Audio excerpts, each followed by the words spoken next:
is a fourth-year student in the BA program in Ryerson in English.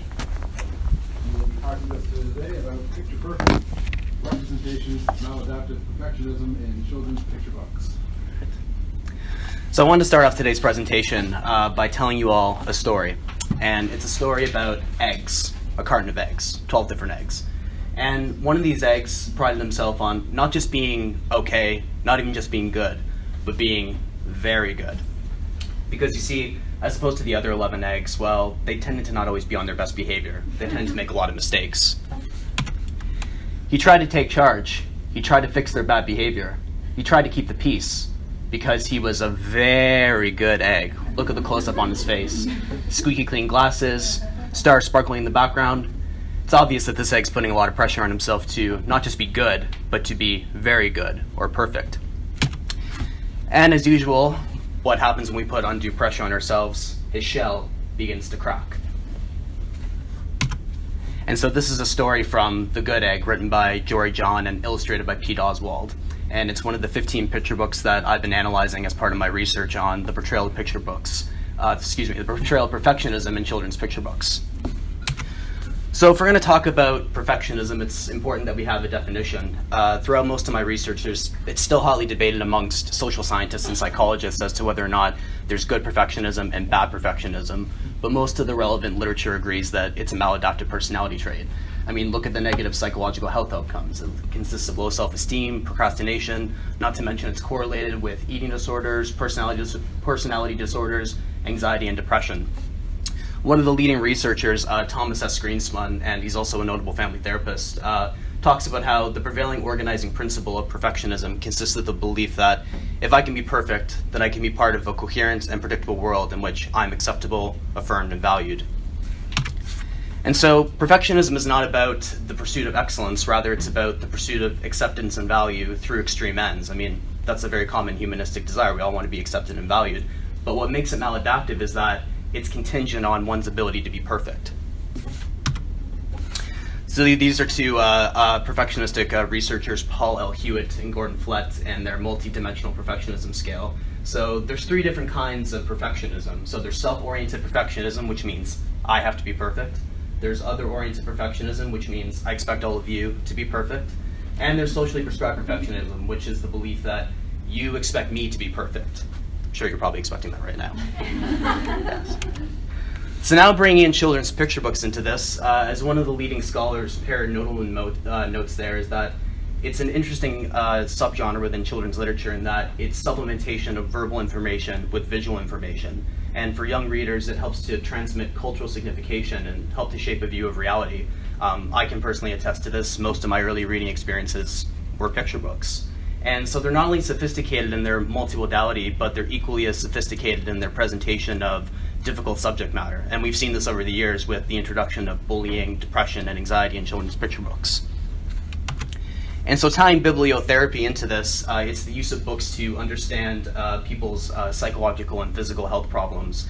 And increasingly throughout the years, picture books have been utilized in these types of studies. There's a study I noted here where researchers went to an elementary school and they had a selection of picture books that dealt with bullying, and they gave them to a primary school class.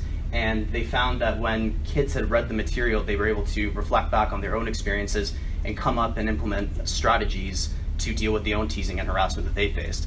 So there's obvious utility in depicting difficult or challenging subject matter in children's picture books for the purposes of having conversations around these difficult topics. And so bringing this all together, you're probably wondering, how does this all interconnect? So when I think back to it throughout most of my life, I've been interested in this intersection between psychology and literature, how our cultural texts portray psychological states and scenarios, and how those texts might be utilized to understand and heal from psychological conditions. I often find in my experience that when mental illness, for example, when mental illness is studied in a particular cultural text, it's always from the perspective of, well, this is why the depiction is problematic, which is that's a fair assumption to make.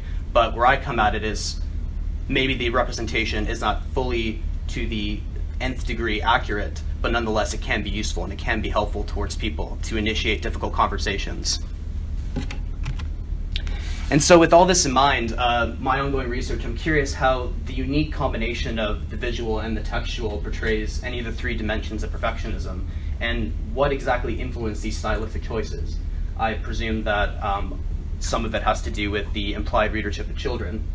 And more broadly, how is a complex personality trait like perfectionism portrayed in a genre that is too often regarded as simplistic or childlike?